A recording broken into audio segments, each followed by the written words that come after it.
Good day mga business partners! Nandito na naman po tayo para sa business apps na i-introduce ko sa inyo na pwedeng makatulong sa negosyo nyo. At bagay to lalo na sa mga merong negosyo na spa, massage parlor, travel and tours, tour guides, car rental, van rental, and other bookings. O kahit na ano yung negosyo na nangangailangan ng mga gumagawa ng mga bookings, pwede po to sa inyo. At saka magagamit nyo po to sa PC, laptop, at saka sa cellphone nyo. Kailangan lang po meron tong or internet connection. So yes, kahit saan po kayo, pwede nyo magamit ang business app na to. Makakatulong po to sa inyo para mapabilis at saka meron kayong record ng mga sales nyo at malalaman nyo kahit nasan pa kayo as long as meron kayong internet connection at saka yung cellphone nyo, of course. Okay, so hindi na natin patatagalin pa. Makikita nyo, ito yung front niya. So punta tayo. Sa ngayon, more on ng services na to is about spa. Makikita nyo ang mga services like for example, services list. So ito po yung mga services natin. Meron po tayong facial and face treatments. Meron po tayong body treatments, massage, nails. So, more on massage parlor po to or spa. Mga ganon. So, now we have at least 1, 2, 3, 4, 5 menu or 5 pages po na magagamit sa app na to. Which is one is ang client contact list. So, yung client contact list, ito po yun, parang nasa cellphone nyo, phone book nyo. Pwede nyo tawagan, pwede nyo i-text, pwede nyo siyang i-email, pwede nyo i-edit. Meron po kayong record ng customer nyo. At saka, ang maganda rito is kung yung customer nyo is nag-avail ng mga services nyo, makikita nyo kung ano yung ginagamit niya ng mga services sa kanya. Katulad ni Albert Johan. Okay? So, si Albert Johan nagkaroon ng nag-book sa inyo. So, alam nyo na kung ano yung, kung meron ba siyang services na ginamit sa inyo. For example, nag-book siya noong 10/28, 7:30. Ayan, buksan natin. 7:30 p.m. Bayad na po, full paid amount. Change po siya na 700 kasi yung total niya is 2,300 na services. Tapos, binigyan kayo ng 3,000. Bigay din kayo ng discount, 50. So, ang total is 2,300. At ito yung mga services na ginamit niya. So, makikita nyo kaagad kung ano yung mga services na gustong i-avail niya or i-book or na-book niya during that time. Gusto niyang nagpariban siya, meron din siyang hair trimming, meron din siyang facial and face treatment. At saka, ang mga presyo na to is galing to doon sa kanina na pinakita ko sa inyo na services na nilista nyo na, kumbaga nilagay nyo na. Machi-change nyo rin ang mga prices nito. Pwede kayong mag-add. Mayroon din mga tawag nito, may details din siya kung ano. Malalaman nyo rin kung once meron kayo nito, malalaman nyo kung ilang beses siya nagamit na services because makikita ninyo doon, number of avail. So, meaning ilang beses siya ginamit. Katulad din naman ito, hair treatment, isang beses siya ginamit. So, malalaman nyo kung ano yung services nyo na in demand. Kasi malalagay siya dito kung ilang beses siyang ginamit. O, katulad nitong repair nail. So, wala pang nag-avail, zero. So, see? Kita nyo? So, meaning, ang client contact list is makikita nyo rin kung ano yung mga bookings na ginamit niya. Katulad nito, nag-avail siya ng service sa inyo. So, meron din tayo, sige, maghanap tayo ng hindi nag-avail na service. Ito, si Board Prentice is wala siyang in-avail na service muna sa inyo. So, pwede kayong mag-add ng client dito. Pag nakita nyo itong plus, meaning pwede kayong mag-add ng client. So, mag-add tayo ng client. Let's say, first name is lagyan lang natin ng si AA para first line of, makikita kaagad natin siya sa listahan. So, family name is AA pa rin. Just say ganito lang. Okay, contact number is kahit ano na. And then, email address is kahit ano na rin para mabilis. Then you save. Once na-save nyo na siya, makikita nyo na siya, ayan, AAE. So, yun.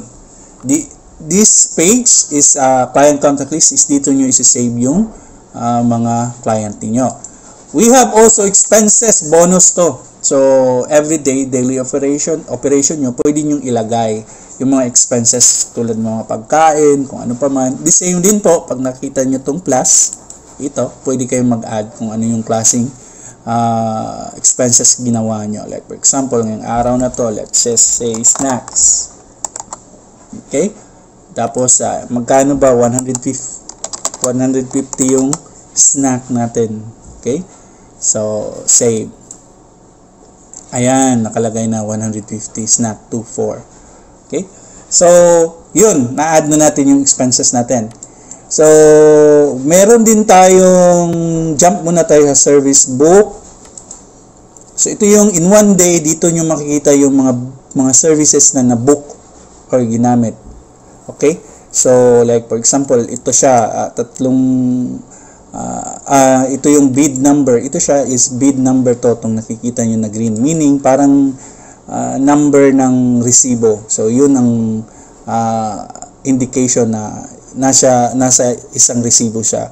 So, yes, meron tayong nail treatment na nagamit ngayong araw or nung December 30. So, makikita mo na yung income mo, 5,500 kagad sa tatlong services na to. But you will understand later on pag explain ko sa inyo lahat. Okay, tapos na tayo sa service list. Ito yung service list. Dito nyo i-add yung mga services nyo. Kung ano yung services, like for example, ano bang meron pa? Shaving ba yun? Okay, let's just say shaving. Tapos, pag yung lagyan ng details, kahit ano na, you can write it. So, charge natin sa shaving natin is, let's just say 500. Okay? So, ayan. Then, makikita nyo na siya dito. Ayan, shaving. Itong number na to, code niya. Code ng services. So, meaning unique to para sa kanya. So, meron na tayong shaving na nakalagay na services. Okay? So, next is sales report dashboard. So, dito mo pwedeng i-filter lahat ng mga services na gusto mo. But, I will explain it later also. Now, punta tayo sa menu kung paano mag-book. Okay? So, ngayon, for example, si EA gustong mag-book, tumawag siya sa inyo. Gusto niyang, ayan, ang bid number. So, unique para ka EA yung bid number na para sa kanya. So, si EA, gusto niyang mag-avail ng services. Tumawag sa inyo or nag-text na magpapa-service siya sa inyo mamaya. So, date is 12/4/2023. So, anong oras ba ang gusto niya? So, sabihin natin, gusto niyang magpa-book mamaya at 7 p.m. 7:30. Mag-start siya, darating siya 7:30. Yan, 7:30. So, okay na yan. 7:30. Then, confirm. Let's just say confirm. Confirm, punta ko dyan. So, sasabihin niya or itatanong nyo, sir, ano po bang services na gusto nyong i-avail para ma-prepare natin? So, you can click this one, add. And then, dito mo na makikita lahat ng services na nilista mo sa service list. For example, meron tayong nilagay na shaving. Gusto niya ng shaving. Okay. Then, save. Automatic lalagay yung presyo niya. Shave, 500. So, ano pa sir? Gusto niyang magpa-massage. Okay. Meron ba tayong massage? Ayan, meron tayong massage. 1,000 yung service fee. Ano pa? Gusto rin niyang ano bang meron pa dito? Facial, ano ba yung wala pa? Repair nail. I think wala pa to. Okay, so magpapa-repair siya ng kuko niya. Ayan, 700. So, ano pa? So, yun lang. Sabi niya, yun lang. Okay, then you save it. Then, ang kulay ng confirm is blue. Pag change mo siya, like for example, sabi niya, cancel muna kasi mayroon akong pupuntahan. So, press mo lang ng cancel, automatically, pag tingin mo sa booking mo, red na siya. Meaning na cancel siya. Sabihin natin ongoing kasi nandun na siya. So, click mo lang yung ongoing, mo, gold siya or something like that, gold. So, meaning ongoing. May indication siya, differences yung color niya. Pag sinabi naman paid, fully paid siya, that is green. Meaning, bayad na yung tawag nito, services, so bayad na siya. So, let's just say ongoing pa, confirm lang, kasi papunta pa lang siya, wala pa namang 7:30. So, blue siya. Now, malalaman nyo rin yung sales nyo, kasi mag-i-indicate siya pag once na full paid siya. For example, let's just say sa sales report, sales board mo. So, sa araw na to, let's just say this today. Filter natin today. Yan, wala siyang sales details. Okay. Meron na tayong, ayan na, ang expenses. So, may services na nilagay. Magtataka ka bakit parang wala namang na add. Kasi hindi pa naman confirm. Hindi, confirm pa lang naman, hindi pa paid. So, once na paid mo siya,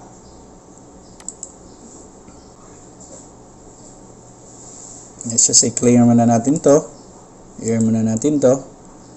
So, pag once na paid mo na siya, fully paid, and pumunta ka sa booking, green na siya, ka sa sales. So, once na nalagay mo na yung date niya, kahit hindi ka maglagay ng services, makikita mo sa sales details, ayan, 2,200, 1,500, expenses, services 3, 2,050 total. Nag-minus na siya yung sales mo. Makikita mo rin kung ano yung services na na-book during that day, repair, nail, shaving, massage. Okay? So, now let's add again another one. For example, si Mr. Sino bang doon tayo sa pinakamababa? Si SP Yada or Eli Pablo. Let's just say si Eli Pablo. Gustong mag-book ngayong araw or let's just ngayong araw lang muna. Hindi na muna bukas. So, let's say around 8 and then exactly 8. Let's just say exactly 8. Pwede rin naman nating lagyan dito ng 00 PM. Confirm na pupunta siya. Anong services ang gusto niya? Let's just say gusto niyang magpa-ribbon. Yeah? Tapos, add naman tayo. Gusto niya hair trimming. Okay. Gusto rin niyang ano bang meron pa? Cryotherapy and cold therapy. Okay. So, may tatlo siya. Let's just say, sige, add pa tayo. Kahit ilan ang i-add mo.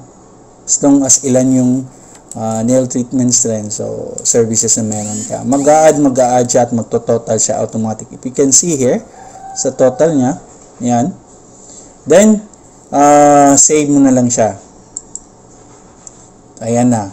So, kung pupunta ka naman sa sales dashboard mo, sales report, wala ka pang makikita doon kasi hindi pa siya fully paid. But, meron ng services na na-avail. So, see? So, now, gawin nating fully paid siya para makita natin yung results sa sales. So, pagbalik mo sa sales report dashboard, then you have the total, 9,050 and 8,900. You see? So, lalabas ka agad siya kung ano yung total mo. And we have the booking service also, kung ano yung mga services na nilagay mo. You can identify by the number, bid number, kung ilang customer pumasok sa inyo. For example, ito 4, meaning isang bid lang ito, isang customer. Ito, isang customer din. Okay? So, yun. Sa sales report natin at saka sa booking natin. Hindi naman siya masyadong mahirap, madali lang naman siya. So, sa ano pa ba? Service book, yung sinabi ko kanina, at this date, 12/4, ito yung mga services na nabook at ito yung total ng mga services na nabayaran or full paid. You see? So, it means, nakakatulong siya sa recording nyo at the same time, meron kayong expenses report din. Sa sales details, yung makikita nyo siya, then nag-expense kayo ng 1,500 at 7 at saka yun na lang ang natira. Well, let's just say meron din naman kayo nag-add kayo ng another expenses kasi may binili kayo. Tubig, let's say water. Okay? Magkano ba ang water? Say, sabihin natin 100 expenses mo. Save mo siya. Pag tinignan mo naman siya dun sa sales, so now makikita mo na yung expenses niya dito. 2.5 kasi ang nakalagay is sa expenses mo meron kang snack at saka water na binili. So yun ang expenses mo, makikita mo siya sa isang araw. So yun, madali lang siya, at the same time accessible siya kahit saan ka, lalo na kung ikaw yung may-ari, so you can check kung anong nangyayari sa shop mo. And also, kung meron kayong mga tanong, pregunta, tanong, pangutana, you can message us down the comment and then we will answer you directly. Okay? Nanonood at saka yung gustong mag-avail ng e-booking apps, message lang kayo. Okay? Thank you and have a good day. Good luck sa negosyo.